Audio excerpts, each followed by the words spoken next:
Olá, querido estudante. Eu sou a professora Adelina Azevedo, sou professora de Química e essa é a nossa segunda aula para tratarmos do assunto isomeria. Na aula passada, nós vimos que isomeria é o fenômeno pelo qual duas ou mais substâncias diferentes apresentam a mesma fórmula molecular. Vimos também que os isômeros podem ter, fórmulas estruturais planas diferentes, que nesse caso a gente chama de isomeria constitucional ou isomeria plana, e elas são de 4 tipos aqui, ó, 5 tipos, né? Função, cadeia, posição, metameria ou tautomeria. E os isômeros podem ter também a mesma fórmula estrutural plana, mas eles têm diferentes configurações espaciais. Nesse caso, o tipo de isomeria que a gente trata é a isomeria geométrica e a isomeria óptica. Então, nessa aula nós vamos entender o conceito de isomeria espacial e reconhecer sua presença em diversas moléculas naturais. Nomear e representar compostos que apresentam isomeria cis-trans, compreender os conceitos de simetria e assimetria e identificar carbonos quirais em moléculas orgânicas. E, por último, reconhecer que os enantiômeros, eles diferem entre si pela atividade óptica. Então, primeiro eu vou falar da isomeria geométrica, ou isomeria cis-trans. Esse tipo de isomeria, ele ocorre em compostos que há uma rigidez na estrutura da molécula. Essa rigidez está associada à presença da dupla ligação ou de anéis de carbono. Então, de que eu estou falando de rigidez aqui, ó? Aqui eu tenho uma substância que tem uma dupla ligação entre esses dois átomos de carbono. Essa dupla ligação, ela que está representado aqui na forma de bolinhas, ela confere uma certa rigidez a essa molécula, de maneira que se for torcer esse grupo de átomos aqui, ó, não é possível. Nesse caso, faz com que, se eu tiver o carbono, esses grupos nessa posição ou nessa posição no espaço, eu vou ter compostos diferentes. Esses pares de compostos, que têm a mesma fórmula molecular, mas o que eles têm diferente entre si é o arranjo espacial da molécula, faz com que eles tenham propriedades químicas diferentes e físicas também. Portanto, são compostos diferentes. É só lembrar que as propriedades das substâncias estão relacionadas à geometria da cadeia e à magnitude da cadeia, ou seja, o tamanho da cadeia e o arranjo dos átomos. Então, nesse caso da imagem A aqui, ó, a dupla, vou mostrar para vocês esse outro exemplo. Eu tenho aqui, ó, a imagem A e tenho aqui a imagem B. Aqui eu tenho a substância, o cis-1,2 de bromoeteno, dupla ligação. E tem o trans-1,2 de bromoeteno. São compostos diferentes entre si. Por que esses dois compostos são diferentes entre si?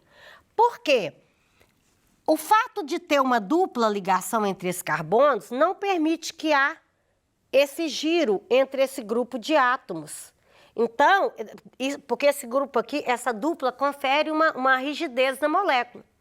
Ao contrário do 1,2 de bromoetano e 1,2 de bromoetano, verifique esse caso aqui, ó. Esse caso aqui, esse composto aqui e esse aqui é o mesmo.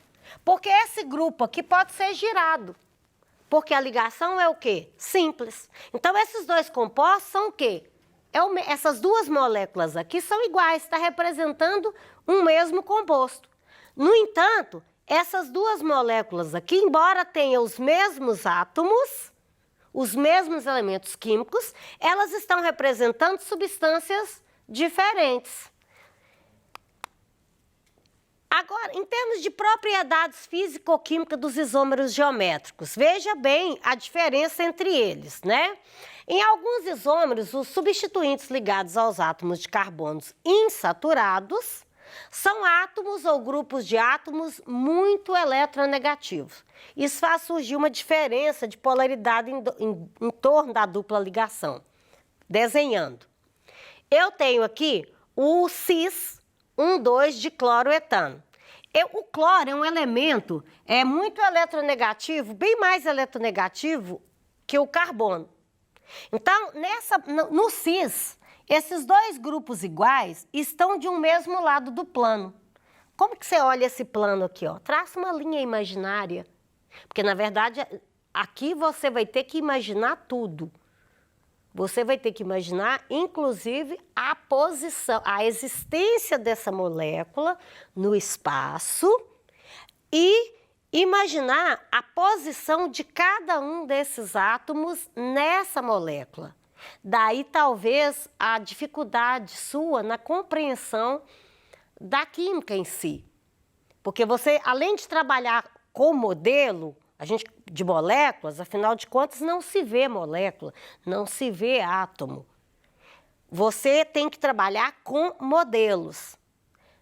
E para você trabalhar com modelos, você tem que ter a imagem mental dessa molécula. Nesse aspecto, o desenho te ajuda muito. Então, observem esses dois desenhos. Lembre-se que isso é um modelo que a gente utilizou para representar uma molécula. Então, imagina essa molécula no espaço. E imagina a posição desses grupos que estão ligados aos carbonos da dupla. Trace um plano imaginário em cima dessa dupla ligação. Trace uma linha. Aí você vai ter um plano e outro plano. Quando grupos iguais estão de um mesmo lado, você tem o isômero cis.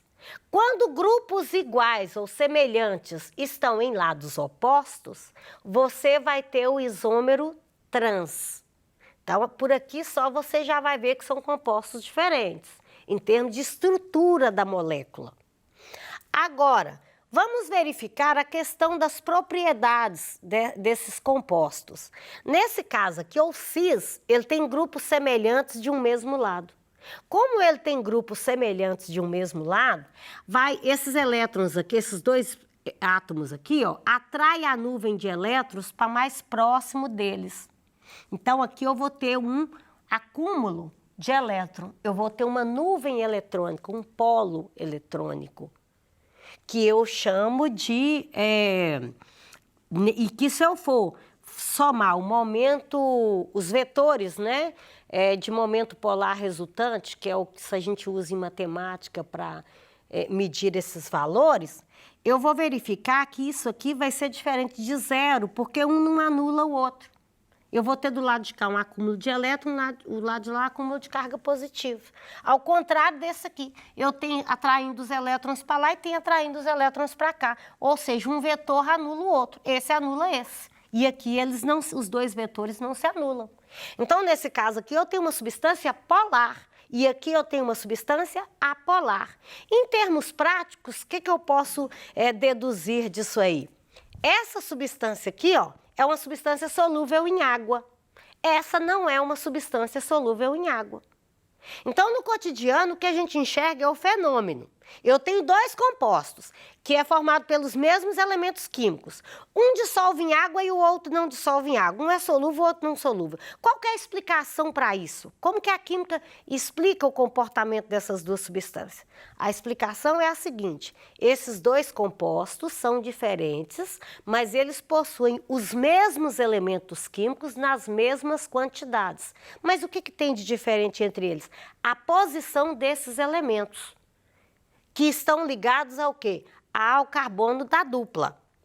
Então, para você resolver os exercícios de química, do livro de química, nas provas, nos concursos, no Enem, basta você observar a molécula plana, o desenho da molécula, que vai estar num plano, Aí você vai observar o seguinte, as condições para ter ou não isomeria. Tem 2 carbonos fazendo dupla na cadeia? Se tem, satisfaz a primeira condição. Segunda condição, esses 2 grupos são diferentes entre si? O grupo 1 é diferente o radical 1 é diferente do radical 2 e o radical 3 é diferente do radical 4? Sim. Então, esse composto, ele vai possuir um isômero. Exemplo, aqui eu tenho um plano de... A gente tem a molécula do retinal. Nessa parte da cadeia aqui, ó, eu tenho uma dupla ligação. Traçou-se uma linha imaginária dividindo os 2 planos. Eu tenho um carbono da dupla, um carbono da dupla, R1, R2, R3, R4. Esses 2 grupos são diferentes entre si. Olha, R1, R2, R1, R3, R4, e esses grupos são diferentes entre si. O que tem de... qual que vai ser o isômero cis e qual vai ser o isômero trans? Isômero cis, grupos semelhantes de um mesmo lado do plano. Isômero trans, grupos semelhantes estão em lados opostos do plano. Então, e existe também a isomeria geométrica nos compostos cíclicos. E nesse caso, quando se trata de composto cíclico, você não precisa observar a dupla ligação entre os átomos de carbono, que a rigidez aí, ela vai estar no fato de 2 carbonos do ciclo, tá? Aqui é um pedaço de um ciclo. Se 2 carbonos do ciclo tiverem ligados a grupos diferentes entre si, a gente também tem um caso de isomeria. Exemplo, o cis 1 e 2 de metilciclopropano e o trans 1 e 2 de metilciclopropano. Aqui está o modelo de bolas, aqui está o modelo de símbolos, né? Então, aqui, ó, esse carbono e esse carbono estão ligados a 2 grupos diferentes. Esse carbono e esse carbono estão ligados a 2 grupos diferentes. Traçando uma linha imaginária, eu tenho grupos iguais ou semelhantes em lados... em um mesmo lado do plano. Traçando uma linha imaginária, eu tenho grupos iguais em lados opostos do plano. Então, eu tenho o trans. Agora, a isomeria óptica é um caso de isomeria muito interessante. Porque no caso dos isômeros, da isomeria óptica, levou-se mais tempo para descobrir a questão da isomeria óptica, porque as propriedades dos compostos, as propriedades físicas dos compostos são as mesmas. Lembre-se do que eu disse anteriormente. As propriedades físicas de uma substância está relacionada aos tipos de elementos químicos e à conformação espacial, ou seja, a ligação, o arranjo entre esses átomos e o tamanho da molécula. Se eu tenho substâncias diferentes que têm o mesmo arranjo espacial e que têm os mesmos elementos químicos, ela vai ter propriedades físicas semelhantes, iguais. O que vai mudar nela? As propriedades químicas. E é aí que entra esse tipo de isomeria. Primeiro, vamos para o conceito de simetria, só para eu chegar lá atrás, mostrar para vocês o que são isômeros ópticos. Conceito de simetria. Quando eu ponho uma bola na frente de um espelho, a imagem é idêntica e é sobreponível. Eu posso pegar essa imagem e colocar sobre essa. Agora, quando eu coloco a minha mão esquerda no espelho, a imagem que eu vejo é da minha mão direita. Ou seja, a imagem do espelho não é sobreponível. Então, o que acontece? Eu digo que aqui, ó, existe um plano de simetria, aqui não tem plano de simetria. Então, o que é plano de simetria? É quando você pega o objeto, coloca na frente do espelho e a imagem especular, a imagem que aparece no espelho, ela é sobreponível ao objeto projetado. Aí você tem plano de simetria. Esse caso é um caso de plano de simetria. O caso da mão não tem simetria porque não é sobreponível. Aqui, em química, Quando o objeto tem simetria, a gente fala que existe uma propriedade chamada quiralidade. Então, transpondo isso aqui para as moléculas. Quando eu pego uma substância e coloco, vamos pegar essa substância aqui, ó. A imagem dessa molécula é igual, mas não é sobreponível. Se eu pegar essa imagem para colocar sobre essa, não é sobreponível. Ou seja, não tem plano de simetria. Se não tem plano de simetria, esse composto vai possuir uma propriedade chamada quiralidade. E o que é? Outros exemplos aqui, ó. E o que é ter quiralidade? É ter um carbono que exerce atividade óptica. Esse é um dos casos aqui, ó. Quando você olha somente a fórmula estrutural, se você enxergar um carbono que está ligado a 4 grupos diferentes, esse carbono, essa molécula não vai ter plano de simetria e essa molécula, ela vai ter atividade óptica, ou seja, ela vai ter carbono quiral. Exemplo, a substância ácido lático. A substância ácido lático, aqui eu tenho a fórmula estrutural dela, percebo que a fórmula estrutural é a mesma, a fórmula molecular também é a mesma, a temperatura de fusão é a mesma, a temperatura de ebulição é a mesma, porque são propriedades físicas. Agora, como eu faço para descobrir? No entanto, aqui eu estou falando de 2 compostos diferentes. Então, como que eu faço para distinguir esses 2 compostos? Como eles são compostos diferentes, que não existem plano de simetria, que uma imagem especular um do outro, eu falo que eles são enantiômeros, esses 2 compostos. Bom, mas então como que eu faço? Em termos de molécula, você olha na estrutura e verifica se tem um carbono que está ligado a 4 grupos diferentes entre si. Esse carbono a gente chama de carbono quiral e ali você tem um centro de quiralidade, que vai exercer atividade óptica. Bom, então vamos compreender o que é essa atividade óptica aqui. Primeiro, nós sabemos que a luz, ela é um conjunto de ondas eletromagnéticas que vibram em planos diferentes, o campo eletro e o magnético. Essa luz não é polarizada, ela está vibrando em diferentes direções. Ao passar essa luz por um polarizador, ela vai passar a vibrar em um sentido determinado. Então, você vai passar a ter uma luz o quê? Polarizada. Essa luz polarizada, quando